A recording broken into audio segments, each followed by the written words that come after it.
Hello and welcome to the Heresy Lodge. I am your host, Dylan Cooper, the constant host over here. Gavin Franklin. Guys, we are in person. In person. Gavin, Super pumped. he traveled miles. Through the desert and the rain. There was even a blizzard. The sun was really bright, actually. Blinding. It had a bit of a sun headache, I do want to say. It was a difficult travel. It's all because fucking Canada. I don't know if they're still on fire. The sun is because of Canada? The haze. Those damn Canadians. They made a haze over our town. Messing with the sun. Man, this is totally off topic. It's not really off topic. It's off topic for the podcast. But whenever Canada was having the really bad fucking fires, I don't know. Are they still? I don't know. I just assumed they were gone. Yeah, I don't know. I just watched the South Park episode and Mr. Garrison fucked them all to death. So I think they're gone. But it was like my wife was looking outside and she's like, what the fuck is wrong with the moon? And I looked out there. I'm like, I don't know what you're talking about. She's like, it's green. And I was like, what? And there's like to like the side of the moon, there was like a giant green orb. It was like an exact copy of the moon. I was like, what the fuck? That is because the weird. Haziness? Yeah. That's pretty. And I was like reflecting off of the air. It was weird. I wonder. Might have been a spaceship too. The government did confirm aliens exist. That was something that just happened. That is something that just happened. So Warhammer. Yeah. Before we get into everything, first off, this episode, we're winging it. Yeah, it's a little bit of a special episode. We are a little behind on reading, honestly. These siege books get really dense. And behind. That's true. We have a short week this week. That's true. Yeah, we had one of the reasons I'm coming up, other than just to see Dylan, obviously. Yes, he wanted to see me naked in person. What happened? I was promised. I'm coming up for Gencon, so we just weren't able, because it's starting on Thursday, which is when we normally record, so we really wouldn't be able to record then, and really it's starting Wednesday night. Yeah. So we just kind of had a very short amount of time. We're both like almost a quarter of the way through the book. Is it a quarter? I feel like I've been reading for 12 hours, and it's like you've read 3 pages. Exactly. Like, what? Yeah. So it's we're making progress, but probably not till next week before we're ready for that one. Yep. So before we get into the episode, as always, check us out on Discord. Find that pinned to our Twitter at Heresy Lodge. Email us at theheresylodge@gmail.com. Check us out on the YouTube at the Heresy Lodge. Check out our merch. Neither of us are repping it. We have it. It's great. It feeds my child. It feeds Gavin's family, and it buys us games at the Gencon. At Gencon, yeah. Where we may or may not be seeing Graham McNeil. I'll be hunting him down. I will also be hunting him down at some point. Gavin, we have a variety of the booze. We always get a little boozy when I come in person. Yeah, things get a lot more fun. Yeah. Well, first off, huge shout out. I don't know if we've already shouted it out before, but I want to bring it up now. This booze is actually brought to us by none other than community member Daniel. The Zombie King himself. The Zombie King. So he gave me a gift card for my birthday, which was a few months ago. I didn't forget about it. I'll just wait until we were in person again for an episode. So thank you very much. And this one right here is a mead, although it's really weird. I don't know if it's a mead. It says mead. Mead. And it says wine with honey, which is mead. It's from Ireland. Here's the deal. It says... All right. Yeah. You ready for this story? This smells boozy. It smells boozy? That's pretty good. That's pretty damn good. Honestly, it's a lot more like scotchy than I was expecting. Yeah, I'm a fan. Yeah, I like that. All right. It's bun. You got this. Bunratty. That is not it. Bunratty? Bunratty? I work with a guy from Ireland. I'm trying to think how he would say it. Try. Maybe Bunratty. Yeah. Oh. Bunratty Mead Company. All right, now this is okay. So it's white wine with honey, which makes me think it's not mead, I mean, mead is just wine with honey. but it's wine made from honey. That's fair. So it's not really wine. That's why it's called mead. It's like alcohol fermented with honey instead of with fruit. Yeah. So I don't know. Here's the story. This is a weird one. Tell me if you believe this or not. The enchanting marriage of white wine with honey has been crafted in small batches at the historic Bunratty Winery of County Clare, Ireland. For a wedding, it is customary for a newly wed couple to indulge in this honeyed drink and enjoy for one full cycle of the moon, hence the word honeymoon. I hope that's true because I like that. That's a cool story, Yeah. but I kind of doubt it. So yes, this is also from Bunratty. yeah. Ireland. Well, it says CO. Oh, Oh, CO Clare, Ireland. Yeah. Okay, Okay. so it is Ireland. That's the first drink. This next drink that you've already finished one of. I did. This drink is just called Tangerine From the Lost Coast Brewery. from Eureka. So funny, I've been to Eureka.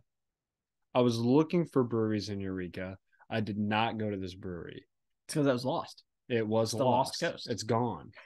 So it took me. I was at the liquor store. I was like, "Oh, this is a beer from Eureka that I haven't had." I went to a different brewery in Eureka. Here we go. Tangerine wheat beer. Skip the lemon in your beer. Try tangerine wheat for a new taste sensation. You can enjoy summer all you want with your refreshing golden wheat beer infused with the essence of tangerine.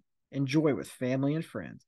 You'll love this crisp citrus ale, whatever the occasion. I'll tell you what, it's very tangerine. It is very tangerine. It's like literally just like eating a tangerine. Yeah. It's a little overly tangerine, Yeah. if I'm being honest with you. Yeah, it was just some random wheat beer. They just dropped a fuck ton of tangerines in it. I'm like, there you go. It's tangerines made near beer, and then they put it in a can. But not bad. It's not bad. All right. So the story so far. Thus far. The Siege of Terra. What have been best moments, worst moments? Give us your number one and your negative worst. My least favorite moment. My least favorite moment.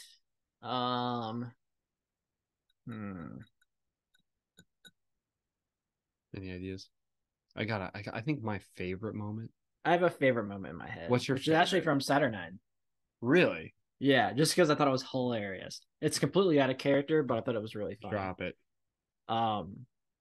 It's the con, of course. Mm-hmm. He goes into the commander room, and there's this guy, and he's like, I do not give a shit about what you're saying right now. And then the guy starts talking again, and he just stops and goes, a single shit. And you know what? I'm pretty sure someone told Dan he was allowed to cuss in his books because he just keeps saying shit in this book. He really does. It's a lot. It's like the only book that's like really like cussed. It's super inappropriate. Sorry, I couldn't get through it. But I enjoyed that. I think it's funny. It doesn't seem like the con though, because the con's a very go lucky, He's like not very rage. Yeah, he's all like, fucking find me, bitches. Yeah. Honestly, everyone says Saturnine's like amazing, and we're not done with it yet. Obviously, we have a long way to go. One of the biggest problems I have with Saturnine so far, though, is that the characters are always doing like out of character things. Yeah. Yeah. Not to jump too far into the preview, but yeah, I absolutely see that trend. Like the con getting all mad. We were just talking about Chiral and Healer, and like it just seems weird. Yeah. It seems a little strange. Especially considering the fact that Dan wrote most of these characters originally. Yeah, it's a little off, but you know, we'll see where it goes. My favorite part was also the con. He's just so good. But in a different book. and Lost in the Damned. It's his speech that he gives to Rogel Dorn about what it means to be human and what we're fighting for and preserving the Imperium when he wants to go right out and help people. Yep. Now, it's kind of funny, though, because the Khan has probably said like 6 times, like, I'm going. I'm going to go and help the people. And then like 6 chapters later or the next book, you see him again walking around. And Dorn's like, yeah, I talked him into not going. So every single time the Khan's like, I'm gonna go fucking take that spaceport. I'm like, does Warhawk happen in tandem with this book then? And then like 6 chapters later, it's like, never mind, he's still walking around. I'm like, okay, I guess not. My least favorite part. I've got a few that I haven't enjoyed. The death of Laylac was really weird. Yeah, it was. I got no satisfaction from his death. Also, where the fuck he came from. Just another character. Which made no sense. It was like it's like, oh, this guy that has no memories of his past, and like he's this randomly super powerful, like super cocksucking god guy. I'm like, okay. I am gonna be so disappointed if we don't get Erebus in the Siege of Terra. That'd be so weird, right? It's gonna end the like afterward or whatever. It's gonna be Corvarion, Erebus, and Lorgar sitting on their planet by themselves because no one wants to talk to them anymore. We were important characters at one point. Another big detriment to this entire series so far that is just fucking killing me. Like every single time I open a new book, I'm like, what the fuck is the absence of Vulcan? I don't understand it. It doesn't make any sense. Where's Vulcan? Who's Vulcan? One that is just kind of like a gripe so far. How useless Horus is. That does absolutely nothing. This is from the Horus Heresy. This is the Siege of Terror. Horus, this monster god who's supposed to rival the Emperor. What the fuck's he doing? He's sitting in a chair crying, like randomly, like having a mental fight with the Emperor, but like it's more like the Emperor's like, hey man, stop. And some books don't even like acknowledge his existence at all. Like the first wall, he wasn't even there. Yeah. Like maybe very briefly. Like Porter Rabo's the fucking main character of the Siege. Now let's talk about that. I like that. I did too. I like Porter Rabo a lot. Like I'm kind of glad. Like that's kind of a plus to me because I was really worried that they were going to downplay Porter Rabo's role. Yeah, they did not. Like he's the only one who needs. Is Porter. Although Angron's doing a lot too. Angron keeps dying over and over and over again, but he's killing people while he's doing it. I guess he just can't get in anywhere. I don't understand like when they kill him, why they don't just have like a tank come by and just like stay pointed at his head, and as soon as it starts. Just keep doing that. What was that? What did they do again? Genius. We've just killed Angron. Just keep doing it. I mean, you might run out of bullets, I guess. I don't know. So one of the things that is killing me is like this. I've learned to accept a lot with the Siege. I'm just like, fine, whatever. Well, it'll be fine. But like, we're on book 3.5. Yeah, exactly. I'm like, let's just get through it. Like, it's not that it's bad, but there are so many like things about the Siege that are so illogical or just like weird or out there or even retconned that I'm like, okay, that's sure. Okay, that's fine. or of course, like scaled to ridiculousness, like Horus's fleet. Like, yeah, like right now in Saturday Night, they're talking about how they're already running out of ammo. You had 7 fucking years and thousands of planets they get ammo from. And you're just like out. So this is really one of the things that's frustrating me is this whole Emperor's Aegis that's blocking the demons. The most OP fucking thing. Yeah. And here's the problem is I understand why they had to do it. But they also kind of made that problem themselves by saying Horus has an infinite amount of resources. Yeah, it's stupid. It makes no sense. It makes things like literally you feel that every single battle is like just buying time, which is true. Yeah. But you never feel that Horus's army is negatively impacted by anything that occurs Well, if within you the think about it siege. too, like throughout the Horus Heresy, what big damages did the traders ever have?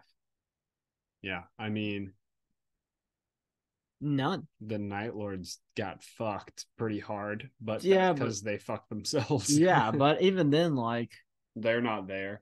yeah, Lorgar obviously just fucked off. yeah, but his Legion didn't. He Yeah. still, Horus still has all the freaking word bearers. They're like, yeah, yeah, we're here to suck some demon dig, guys. One of my favorite things that I don't think was intentional but made me laugh was like, and it's in Saturnine too. It's like in the beginning when Abaddon is like watching Portorabo work, and then Typhus shows up, and Edelon shows up, and a World Eater shows up, and then some random Night Lord shows up. Yeah, And they're like, all right, all the commanders are here. I just love that, like, there's definitely word bearers, but no one invited into the party.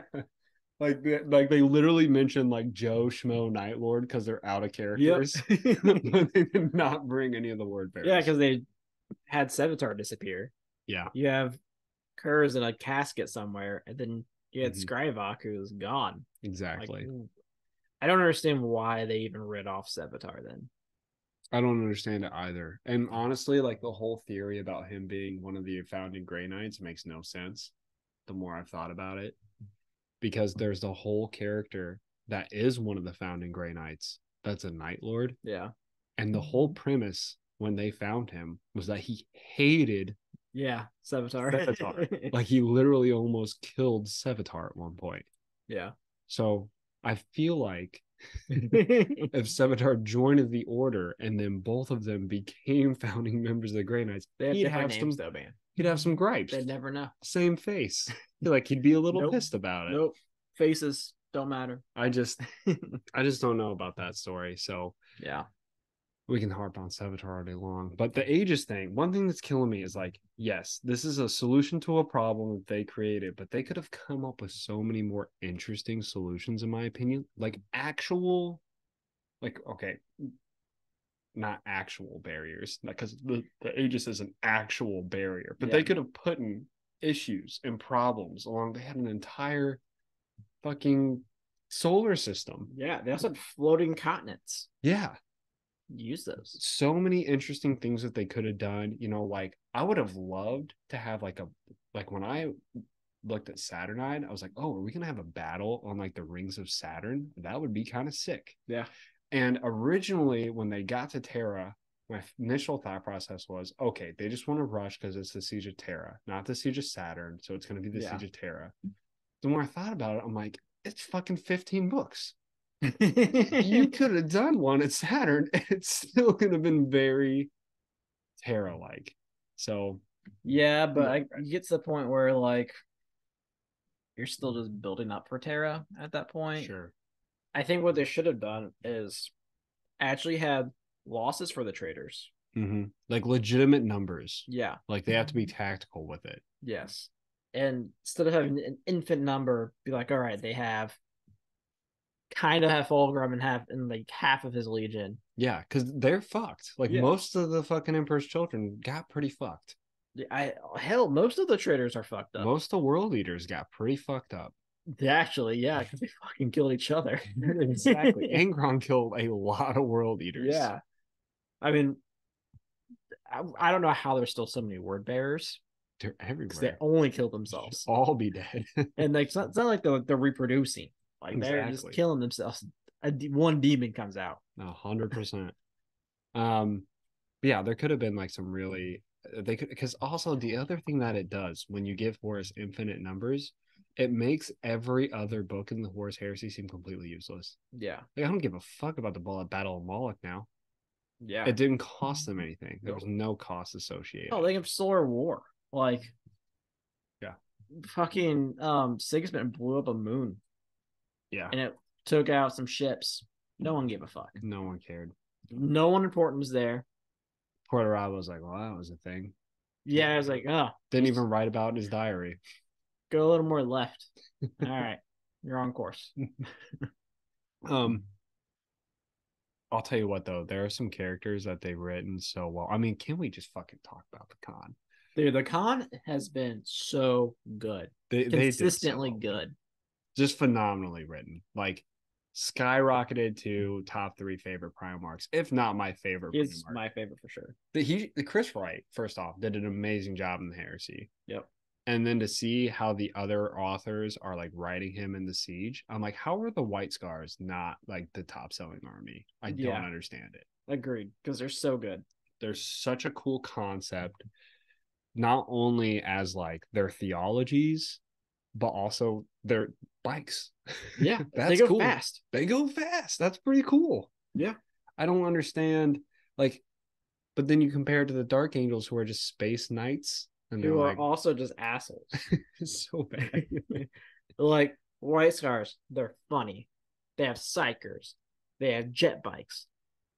They laugh in the face of death. Like that's some cool shit. Their Primarch is a badass who is like human and does something about it. Yeah. Or like Vulcan's very human, but he just dies. Yeah, and he also just like leaves this like fucking entire legion. It's like, oh, I have an army. Yeah, I'm enough. You see, like what when we were reading Slaves to Darkness, didn't Portorabo have to leave like half of his fucking legion on a planet to die to the Ultramarines so he can escape? Oh yeah. Like, but you don't feel that. No. 0. But then like Vulcan's like, oh, I'm fucked. I got 3 dudes. Well, he could have brought some more. He could have. He chose not to, and he also is choosing not to fight, apparently. Yeah, like there should be currently. You should have the lion on his way. You should have the rest of the salamanders on his way. The lion should have like been there. He should. He fucking teleport through space. I don't know. He should be there. Why he's not there right now. Like imagine if he just went to Caliban real quick, was like, just kill Luther. Sure. Like right now. Yeah. In theory, you're the Primarch. You should be able to do that. Mm-hmm. Take your army, bloop, blimp on over to Terra. I got a lot more guys. Mm-hmm. Some of them are into some weird shit, but we're all into weird shit. Am I right? Am I right? You know what I'm talking about. But it's a secret. You have like because secrets are my fetish. You still somehow have like a billion Iron Hands. Yeah. They just aren't even here. So many Iron Hands. And we've sent them away. They're still, I mean, like, yeah, they're like, oh, look, Lehman Russ is hurt. Korax is with him, also kind of hurt. Fuck it. Send them here anyway. They're still Primarchs. Get healed. Yeah. That's like there really is like a big focus on certain Primarchs in the writing. Like even in Saturnine now, and even in the earlier writings, it's like, oh, we're just waiting for Gilman the Lion and maybe Russ to come back. I'm like, well, last time we saw Russ, Korax was dragging his ass out of a ditch. So yeah. I'd be hoping that Korax comes back. Hey, Korax, like, he really shined in fighting. He did great. Yeah. He beat the Shadow Lord, which isn't much, but he beat the shit out of a Primarch. He did. And I feel like he actually was an amazing leader. Yeah. I really like how Korax was written. The speeches I feel like he gives him and the con are like great for especially space battles. They're all about feints and shit. Mm-hmm. Why aren't we utilizing this? It's just like, we should just write off Korax because I don't know why they do. Because every single Raven Guard character in like each of the stories is always interesting and smart. Yeah. Like every time I see a Raven Guard person, like that person knows. Shuriken was great.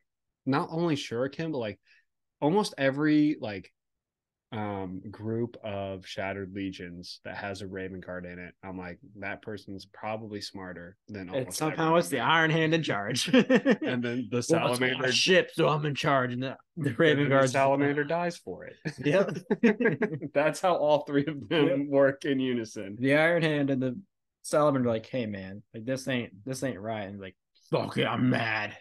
Like, okay. So 3 triangles of the Shattered Legion you have the Raven Guard has a good idea. They do what the Iron Hand wants to do anyway, and the Salamander dies for it. That is every time. This is the culmination of the Shattered Legions.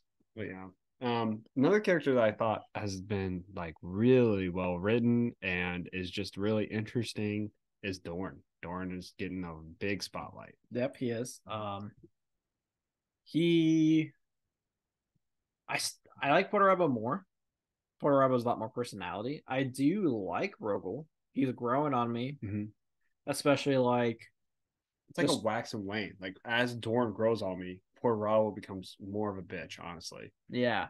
Like Rogel, there was a moment, I think it's Saturnine, where it's Saturnine. He is just like chit chatting with Constantine Valdor. And it was just like great chapter. Yeah, like it's literally just two guys chatting. And I was like, all right, Dorn ain't that bad. I mean, he has his moments. Yeah. He is still a bitch in some moments.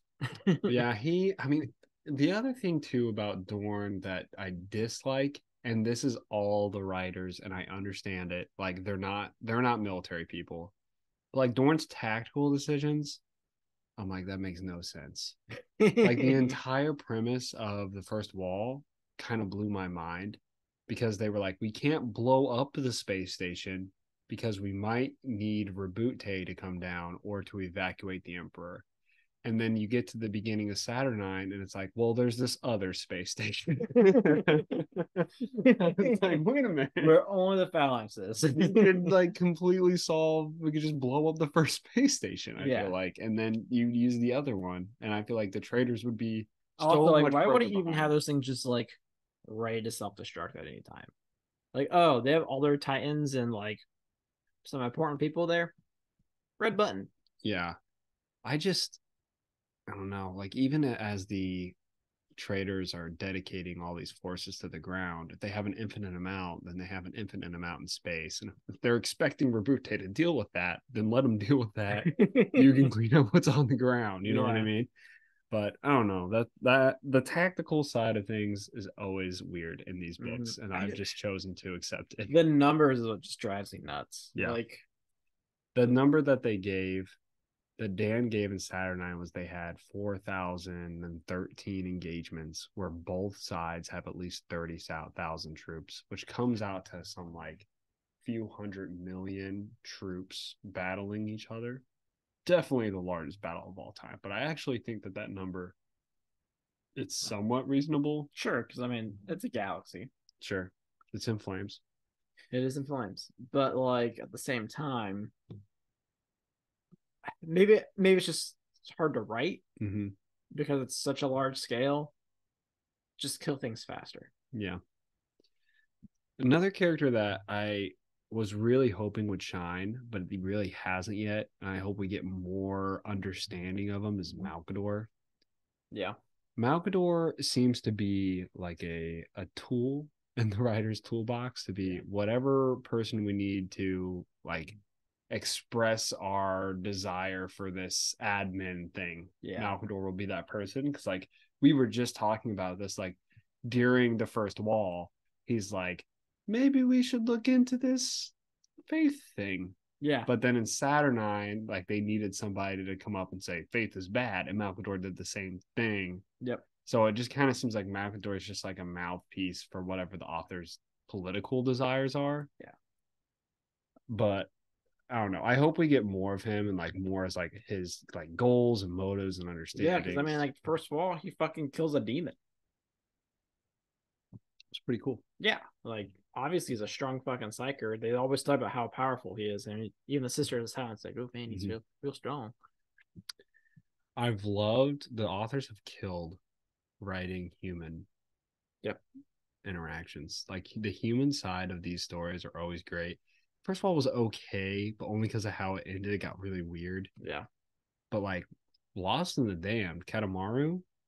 Yeah. Fucking awesome. Awesome character. A little disappointed that we aren't seeing more of him. Exactly. Why are we being introduced to more Astro Militarum right now?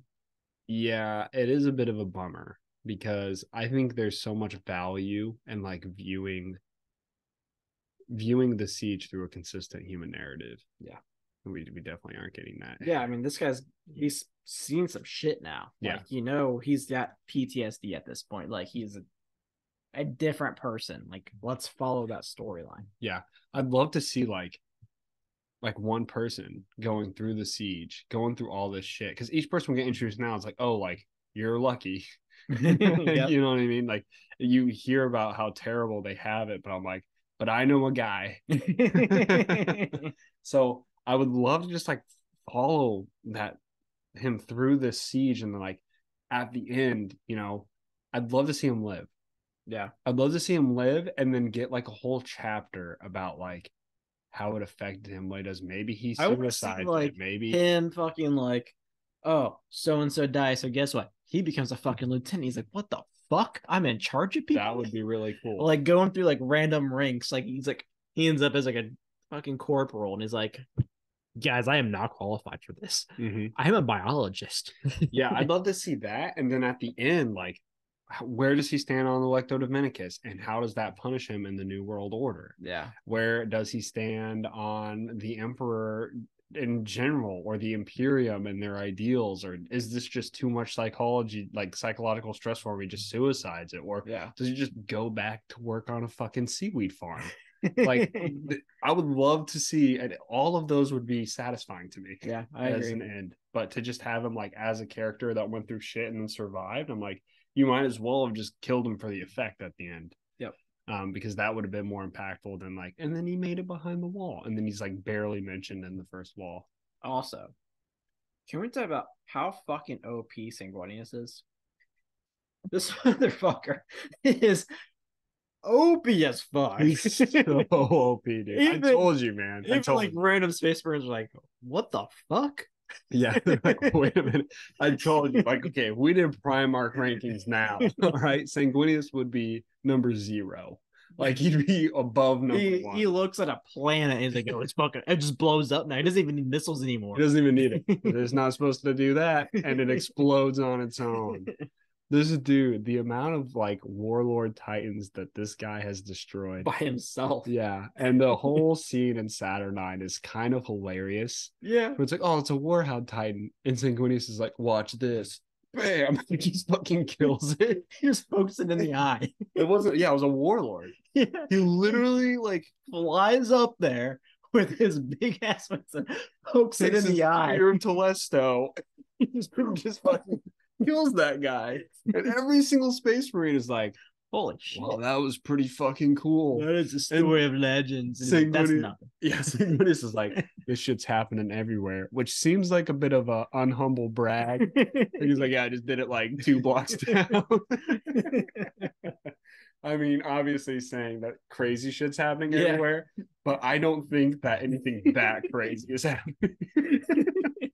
Especially like, these aren't tiny. They're big ass war machines. They're real big. They got real big guns. Yeah. He's just dodging everything in the air like a little bird. Just flies up and stabs it in the eye. Sir, we can't take down the warlord titans. They've ever thought about shooting it in the eye? No. Well, I don't have any guns, but I'll give it a try. I got this here spear, and that's about all I got. Sir, it's 3 feet tall. That's all I got. I just imagine like that line from the Pirates of the Caribbean, like one of the space marines like, that has got to be the best Primarch I've ever seen.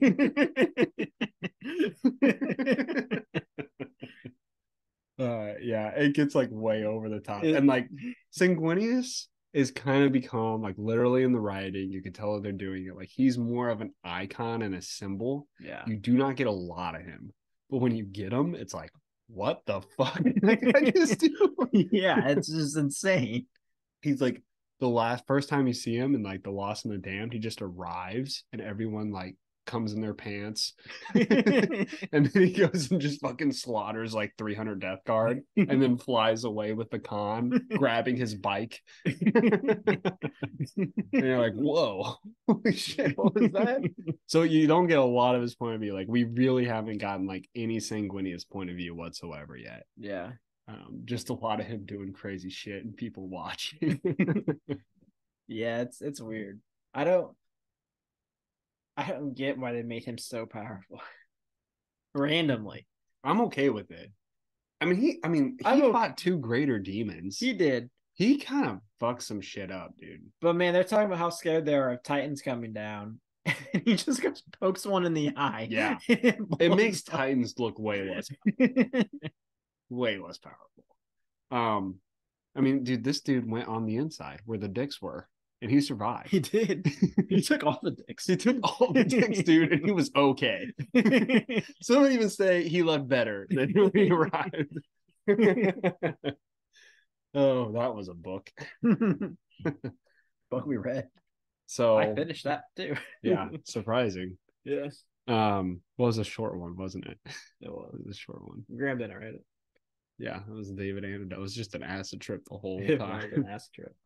But yeah, Sanguinius is definitely more of a symbol. I'm almost like hoping we don't get a lot of his point of view, and it becomes more of the just like angelic presence. Just a random shit. Yeah, doing like random crazy shit.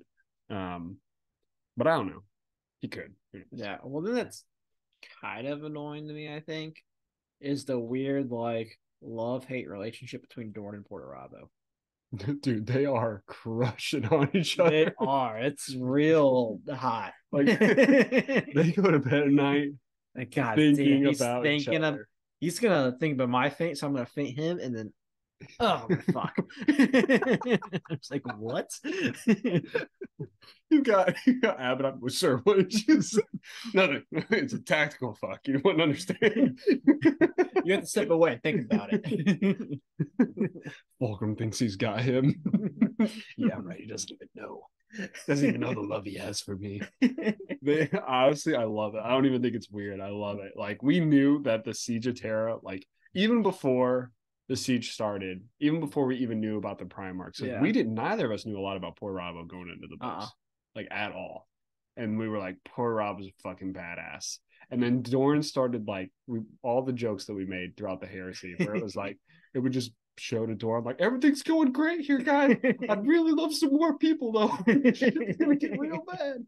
We're like, this is just gonna be a fight between Porterabo and Dorn. Absolutely is. Yep. And Dorn's still like, guys, we don't have enough people. And you're we right. have no bullets, guys. I told you we need to build more bullets. It's all super overly sexual too. I would just like in the scene with Saturday where he's like Porterabo strapped into the harness. I just imagine like he's on like Facebook or Twitter and Dorn's like messaging him like, come at me, you bitch. Still looking hot. My wall's too big for you. And like the shit talking they did in like the first wall, I thought was like perfect too. Mm-hmm. Like these guys are just literally, this is all just like a fucking shit game for them. Yeah. Yeah, it's like that game in Angel Exterminatus that Porterabo plays, where he's going against Dorn. He plays Warhammer. Yeah, actually. He's playing Horse Heresy. It's all resin models for Forge World, unfortunately. Yeah, he can afford it. Yeah, he probably can. Vulcan's building him the mechanical ones because he's like, bro, have you heard of 40K? Shit's way easier to build. So, yeah, the love-hate relationship between Dorn and Porterabo is absolutely hilarious. I really am missing like comments from Primarchs, about other Primarchs and other things going on. Like, I would love to just see a scene where Dorn's like, thank fucking God Conrad's not here. We haven't gotten it yet. You know, there's no acknowledgement of like the Primarchs that are there, the Primarchs that aren't there. Yeah. There's one scene in particular that kind of kills me, and it's in Saturn 9. And they're like, it's from the point of view of the Sisters of Silence. Cool ass point of view, though. Yeah. Fucking awesome. And you were doing the audiobook. I just got the audiobook on my way over here. And she has her own voice. She has her own, it was awesome. It's like genius. It's probably because they heard what's his face? Is it Mike Keaton? Yeah, I think so. Do some like female voices. They're like, nah, we need someone else. It's a whole point of view from a girl. We need someone else. Yeah. I mean, he does a good job. Yeah. But, like, because like they're literally told him, hey, we're gonna do like some girl. I will never forget him in Deathfire being that little girl. that was the most ridiculous thing I've ever heard. Because I remember we did the review of it. I was like, that was pretty fucking scary, man. Do you remember that part? And you're like, what? No, I laughed my ass off. Man, it was the most awkward thing in an audiobook I've ever heard. Grown ass man trying to be a little girl calling for mommies. It's like, what the fuck? That's great.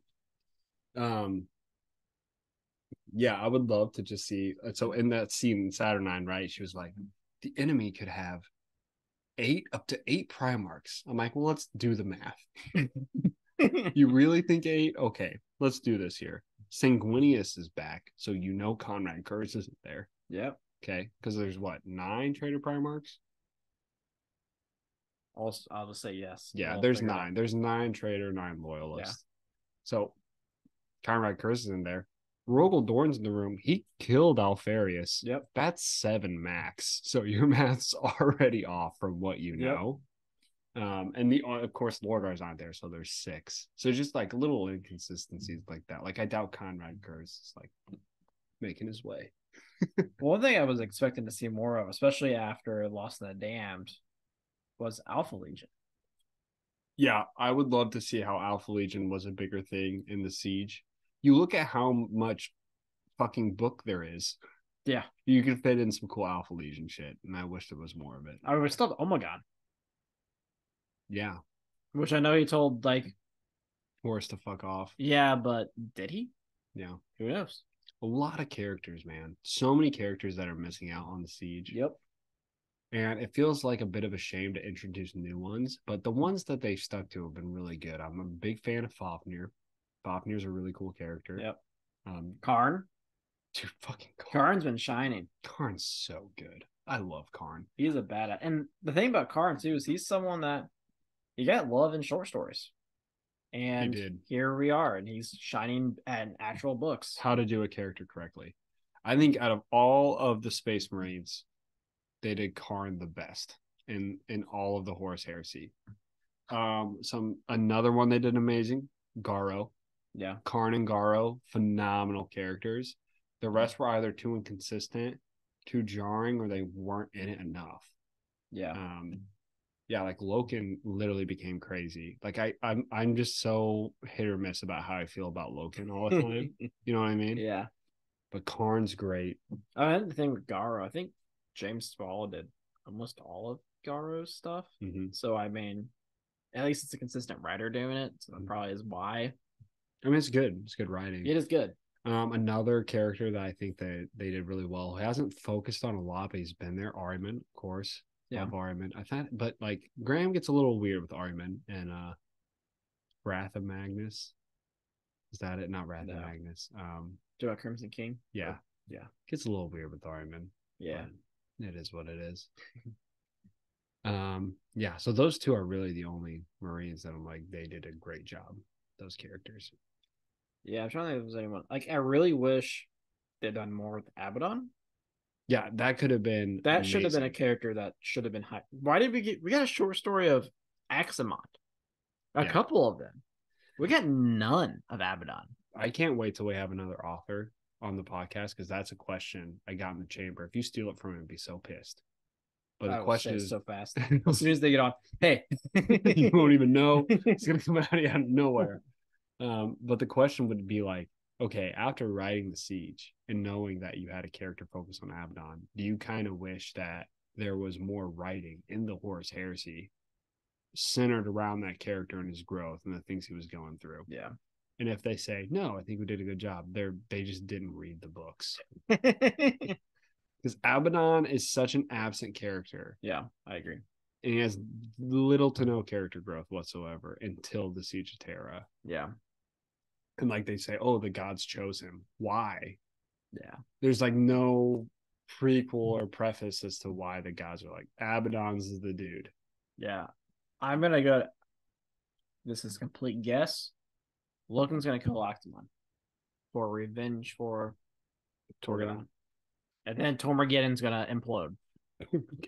It's Tormegadon. Yeah, sorry, Tormegadon. Oh, jeez. I don't even know. Loken's character is so wild. I have no idea how Garo's character is going to end. I know how it's going to end because I can see the artwork. Yeah, like he goes to fight Mortarion. Yeah, he's gonna die. I don't think that's gonna go over well. Yeah, let's talk about like the power levels of some of these Primarchs. I think Mortarion got a little too powerful, in my opinion. I don't even understand a Death Guard anymore. They poked the Khan and almost killed the Khan. Yeah. What? Yeah. Yeah. I mean, they seem and it wasn't like insane. the blade that like stabbed Forrest. It was just like a random Death Guard. It's just a knife. Yeah. They seem insanely OP. Yeah. And I think Mortarion's like the crux of it. Like people just die literally being around him. Yeah. I'm like, that's pretty OP. Nuts. Yeah. Yeah. Although they do the same thing with Fulgrim, but it's because of his perfume. What? That was really confusing to me. I was like, wait. I think they could have done it better. I would love to just like have somebody. Fulgrim comes in, they just start jerking off until they die, orgasming to death. I hope I didn't just see your jerk off face. I mean, that was wild. I fall down too. It's amazing I have a kid. Oh man. Yeah. That's another thing. Some of the Primarchs are present, some of them are not.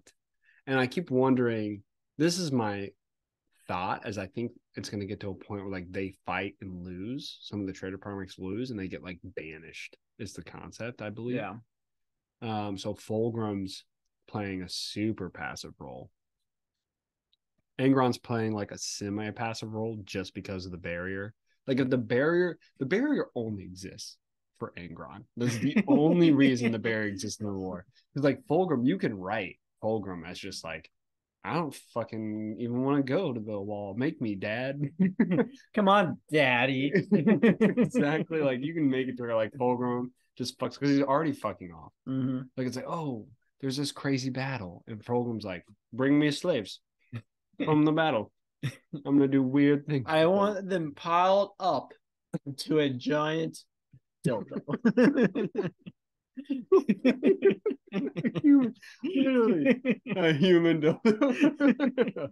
It's kind of like the human centipede. It's the human dildo. Oh man. That's like in the first wall, there was like a scene where the Emperor's children like carrying away captives. And one of the guys is like, I wonder why they're carrying away captives. But it never tells you. Yeah. But I think like the reader's supposed to be like, you don't want to know. Human dildo. Actually. So yeah, I mean Fulgrim's a little out of it. I'm wondering, like, Fulgrim is the one Primarch that I'm like, who are you gonna fight? Yeah, what's his motive? Well, not only his motive, but like, what's he gonna do? I can see him fighting Dorn in this book. I can see him fighting and losing to Dorn. The Khan. Khan will fuck him up. There was this Khan will make sushi out of it. There was this whole like triangular argument. Oh yeah, going back that Eleanor, yeah. Between Fulgrim, the Khan, the weird things that they do. Yeah, to his ships and to his men. Which I still think is a sexual remark. 100%. Because the Khan just fucking does that. Yeah, I don't know. You think, let me ask this question, not to spoilers for Saturn-9, but they give this like speech where it's like, oh, who's gonna attack the Saturn-9 wall? And they say, oh, it's the attackers. Who do you think is the Primarch that's gonna attack the Saturn-9 wall? I think I know, just because of what I just read. But I think it's Fulgrim. I'm like 100% certain it's Angron. So, without spoiling, it's kind of a spoiler, but not like huge. But Abaddon is talking to Porto Rabo. Oh, I haven't made it there. Okay. I think I'm like right next to it. Okay. You think we'll find out. Okay. You think he like fucking changes it up? It's more of like a look at this super shiny thing. That'd be like super cool if someone like went over there and they send Fulgrim. Like, oh yeah, I'm so fucking great. That will fuck that wall to death. Little did he know. They had Dorn's the wall. Oh man. So That'd be an interesting fight. That'd be a fun little fight. Yeah. Dorn and Fulgrim. I think Dorn's gonna fuck Fulgrim up. To be honest with you, I don't honestly know like if anyone at Terra who's a Primarch would lose to Fulcrum. I don't think so. I think Fulgrim would get his ass beat by every single Primarch at the Siege of Terra. Yeah, I agree. And that includes Vulcan and Magnus. Who's Vulcan? Vulcan's out there. Who's Vulcan? Never heard of them. Oh no, Magnus gets his ass beat a lot. I could see Fulgrim like fighting Vulcan and Magnus and maybe winning them in his demon form, but I don't know. That scene where like Vulcan like rips the Great Unclean One's tongue out and murders him was pretty badass. That was pretty badass. I imagine him just like ripping off Fulgrim's little snake wings. Yeah. And then like picking him up by his tail, just kind of like smacking him around. I like could absolutely see like that. The Hulk with the Loki. That would be a cool little scene. So I mean obviously the other like big ones that I've enjoyed, any scene with the con, like we've already talked about. The Lost and the Damned is still my favorite book so far. I'm not done with Saturnine, but like all of the positives we talked about in there were absolutely awesome. I have not been impressed, and we talked about this before this, with Euphrates, Keeler, and Chiral's story. It's like all over the fucking place. Saturnine. Yeah. Yeah. It's and Saturnine, even in the first wall, like I thought it was kind of okay. Like the cooler part of that story was Aemon. Yeah. And his investigation, and then Keeler coming in and doing like religious investigation. But the second they got like weird with it, yeah, I was not interested in Keeler's story anymore. Yeah, once she's like, "Oh, I was tricked by a demon, then I was untricked by faith." I was like, "What? Oh, what does that even mean?" Yeah, like there was a point in her little hallucination where she's like, what if this is what the demons actually want me to see? And I'm like, oh, fucking. like, I don't know. You might be right. Maybe leave the slug there. Yeah, I just don't like how they were almost like reusing the story that they used for Alton, who I already thought was a weak story. Yeah, there's this concept that they keep reiterating, which is like the demons are infiltrating through like the people that we've met before. But it honestly, also, why does it keep being fucking Nurgle? Nurgle's really doing a lot of legwork. Like, why? I feel like tricking people on this shit should be Zinch. Where is Zinch? Where is Zinch? Zinch is fucked up, apparently. Zinch often does. Yeah, I feel like they could have done that a little bit better. Fucking Corn just like Angron, go. Corn's like, what's going on? A barrier? What? Punch it. Fucking run really fast into it. You died? Well, get up and do it again. Yeah. Yeah, there I also just there's so many things where it's like the writers tend to not be consistent with a lot of their characters and just use them as a tool for that scenario. Yeah. And I think it has a lot to do with the fact that it's written by multiple people. Yeah. So it sucks though, because it definitely hurts characters. It does. I mean, I think we knew that going in. Like anytime we were asking Graham, like, how do you guys collaborate? He's like, it's just huge collaboration and all that stuff. And looking back on it, he might been stretching a little bit. I would have called it a huge collaboration. I mean, I'm sure it's one of those things where like I'm sure he doesn't want to like shit on his fellow authors, which is fair. Yeah.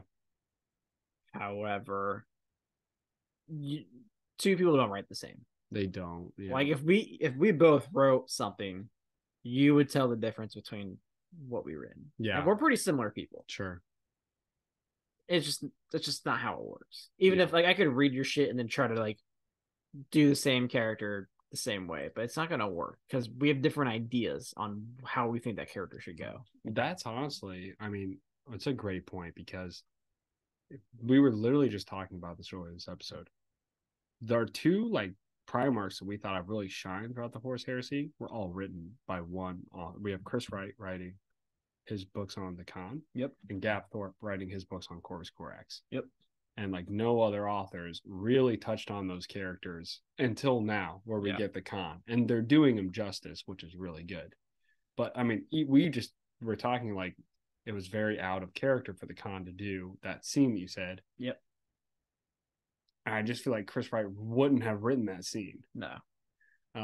So yeah, it's hit or miss. Like if Henry Cavill ever approaches me, First off, I will be naked.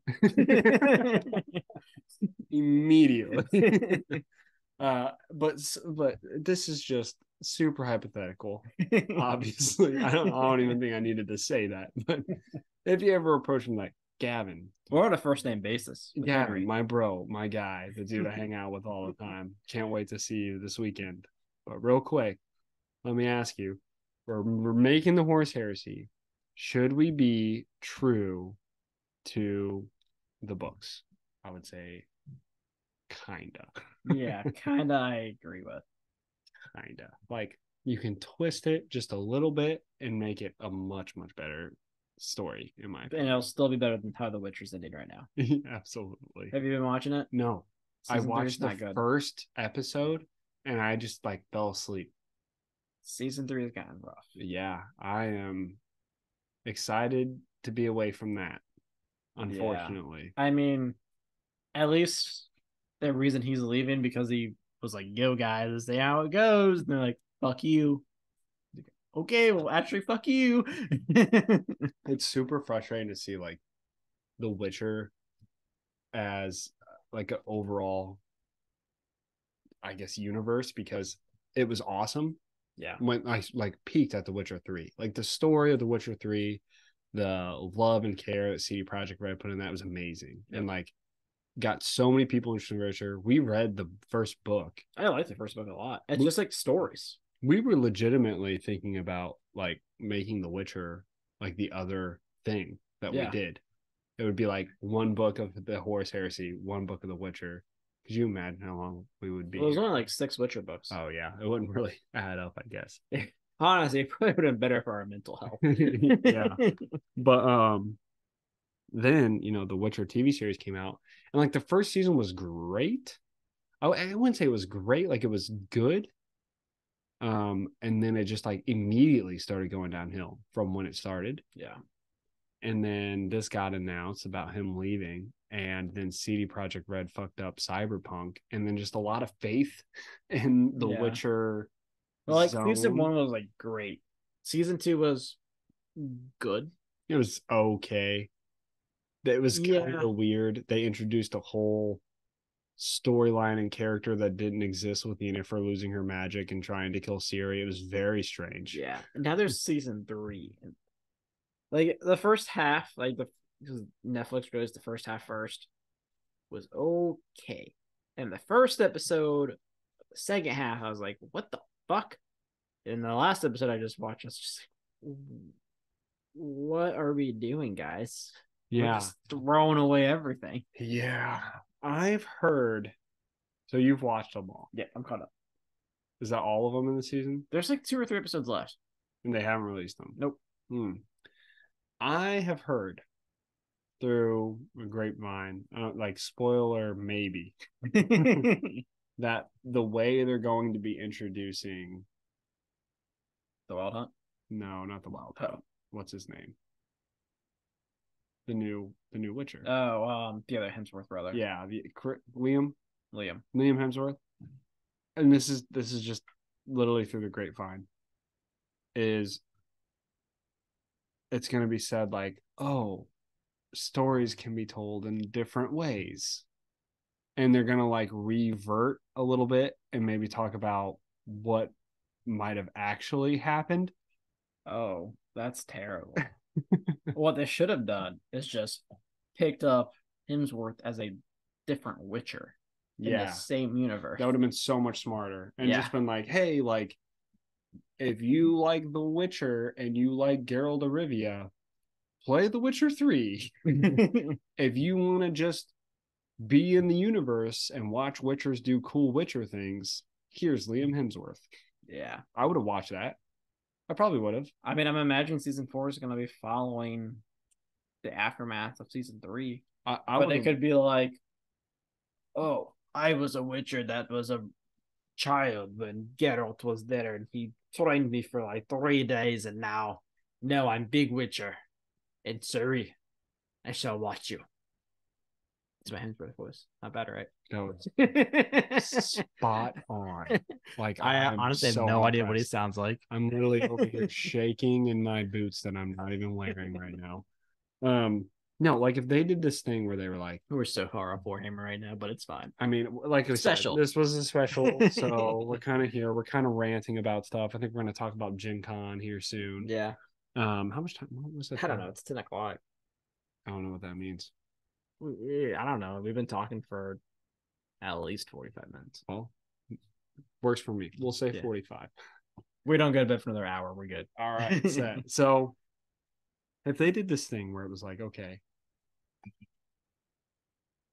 there's a Witcher that's been tagging along for a while, and Geralt's leaving, and main character switch offs kind of suck. So we're just gonna do a spinoff.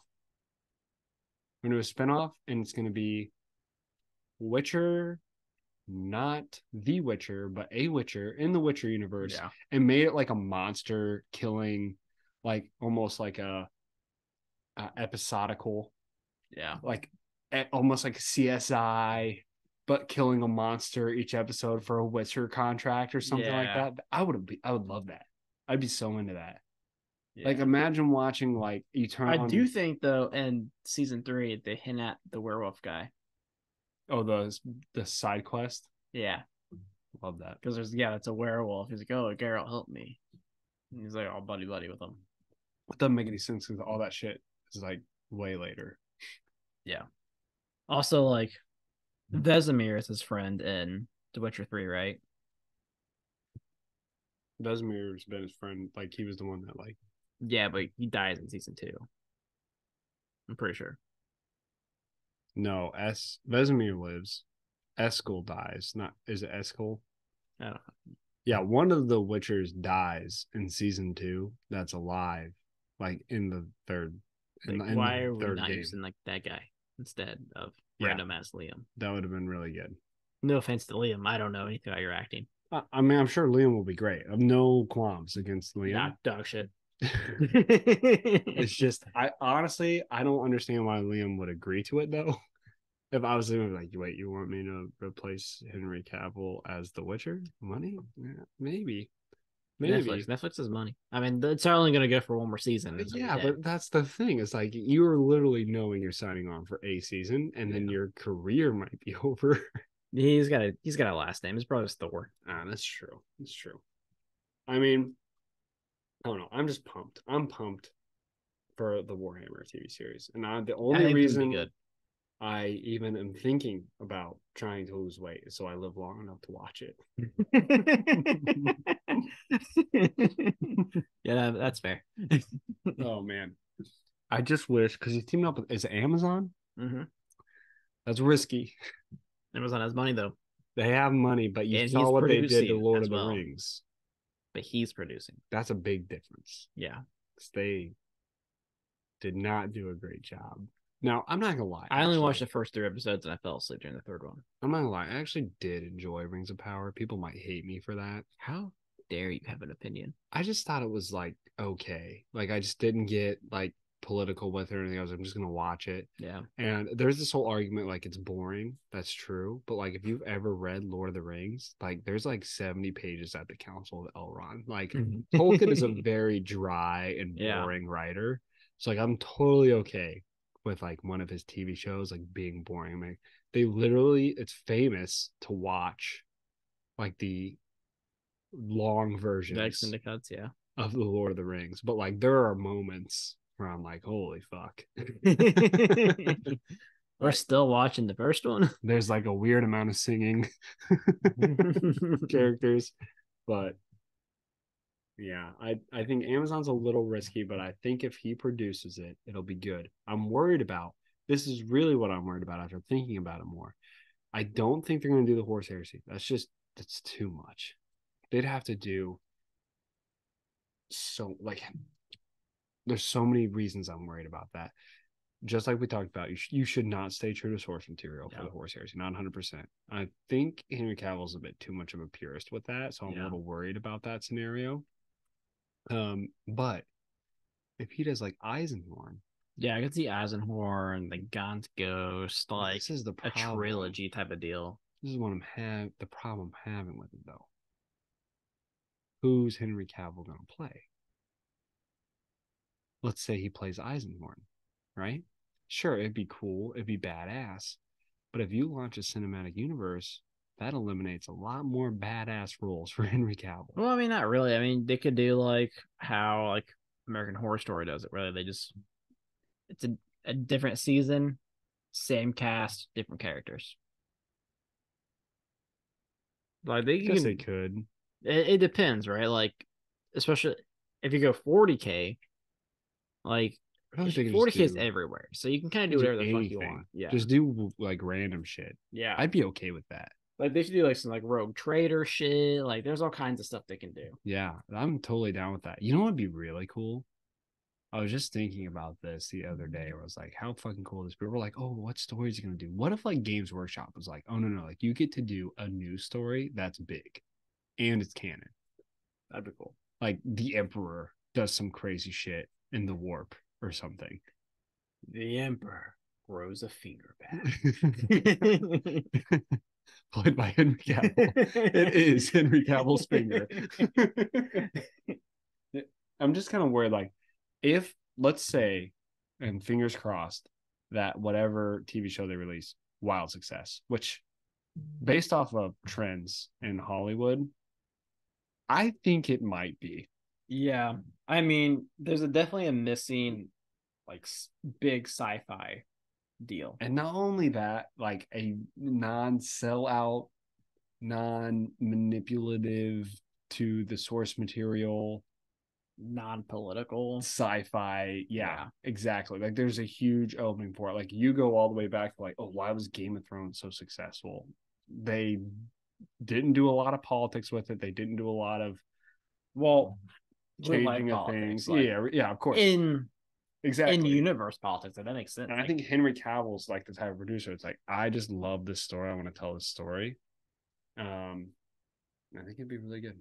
I agree. It'd be really good. And you can do anything. You can make any story you want. I really hope that either it's a new story or they do something like what you're saying, like an American Horror Story, like concept in the Warhammer universe. That'd be so fucking sick. Yeah. That'd be so cool. I think it's a little small scope, but like what a way to launch a universe. Yeah. You know what I mean? Yeah, I mean there's so many like books. Like there's not just like the Astartes books, like there's crime story Warhammer books. There's all kinds of shit. Just do whatever you could do so much with it you want. Yeah.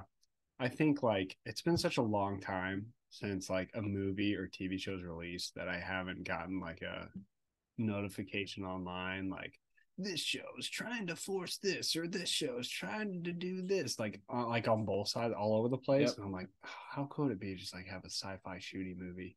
Yeah. That'd be really cool. I don't want to go see Avengers 35. Yeah. I want to actually like, go see something different. Like, I really want to go see Open. Yeah. Just because I love Christopher Nolan. Christopher Nolan did write my favorite movie of all time, but he's not my favorite director. He is Dark Knight, really good, really good. I just love Tarantino. I understand. But yeah, I think the Warhammer universe has a very, very good, very, very, very good chance of being like a big deal in the cinematic industry. Yeah, I just hope that like it doesn't get like what happened to The Expanse. Man, you finished it? No, I'm still on season 5. Is that the last one? No, season 6 is the last one. Jesus, so you really slowed down quite a bit. Well, yeah. I was watching it when I was on night shift with the baby. Oh, sure. So I went through like 4 seasons in like 4 days. Yeah. I mean, it gets really bad. You're in the really bad part of the Expanse. It's getting bad. I'm starting to watch. I've been watching The Foundation. You heard of that one? It's an Apple one. I do like Apple TV. Apple has some good stuff. They do. I've been like really into like let's get to a good sci-fi show going. I think it's because I'm like super pumped because it's not a good one out. Yeah. And The Foundation is like all right, but it's one of those shows where like you're watching it and you're like, I know I'm not supposed to be rooting for this character, but their storyline is way more interesting than everyone else's. Like the bad guy, I'm like, this guy's fucking cool. Like, I'm Yeah. really interested in this shit. So, Did yeah. you watch Severance on Apple TV? No, Severance. Is that a thing? Yeah, it's really good. It's about I've heard of basically this. these like people when they go into work that you're like Oh, a yeah, different yeah, yeah. person. I've heard this. Like, they have like a memory at work and then a memory at home. Yeah, it's Yeah, really that's good. a You good should one. watch that. Yeah, that's a good one. Yeah, I've been trying to get into some sci-fi stuff. I think it's just a lack. Like, honestly, there was a Like we long don't have time like a Stargate or a Star Trek. of our time. Like Star Wars isn't good anymore.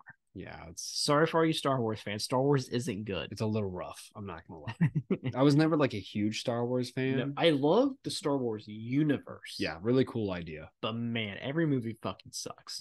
I wouldn't say every movie. They aren't good. I really enjoyed.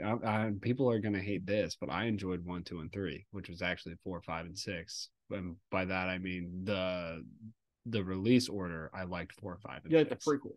I like the prequel ones a lot. I didn't like the first The one. third one. The third one was so good. Yeah. I was like, honestly, out of all the movies that were released in the Star Wars universe, I'm like, this is probably the best Star Wars movie. I agree. That was my favorite one. But But a lot of like they aren't people, great. The best Star Wars is the animated. the Clone Wars, Yeah, the so Clone good. Wars is actually really good. Phenomenally done, and Star it was like for Wars- kids, Yeah. so good. Very good. I would agree with that. I'd say the Clone Wars, the animated show, and then the next one was young man. I don't even know the name of it. Number 3, Revenge of the Sith. Revenge of the Sith. Yep. Loved it. That was a good one. Yeah. I don't. Is it? Are you sure it's Revenge of the Sith? Yeah. Okay.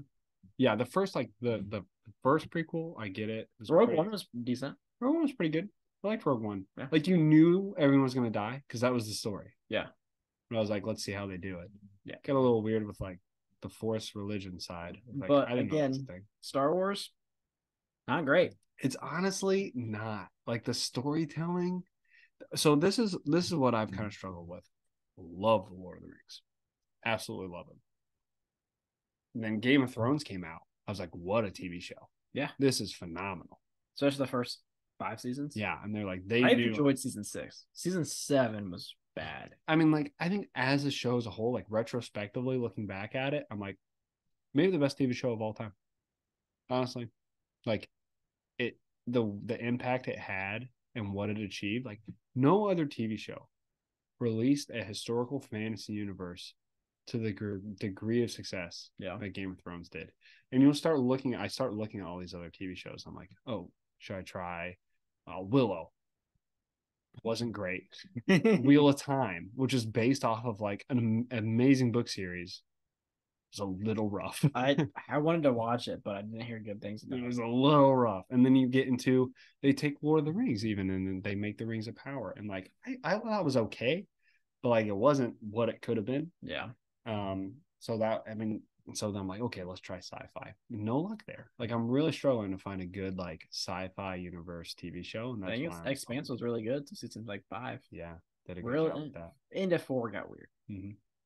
So speaking of nerdy stuff, we're about to be taking a trip to Gencon. What are your plans at Gencon, sir? I want to play some fucking board games. I'm hoping to get it on some shit since we didn't get in any of the ones we tried to get into. Yeah, if any of you guys are going to be at Gencon this weekend, I mean, we're going to be there. This is releasing Saturday. Yeah. Let us know. We'll try and find you. We'll try and have a good time. You can buy us a beer. Or I will buy you a beer. I'm too poor for that. I'm going to take the beer away from Dylan's child. But yeah, the whole concept of this convention is the largest board gaming convention in the world. Yep. And it's hosted here in Indianapolis. Used to be hosted in Wisconsin. I think it just kind of outgrew it.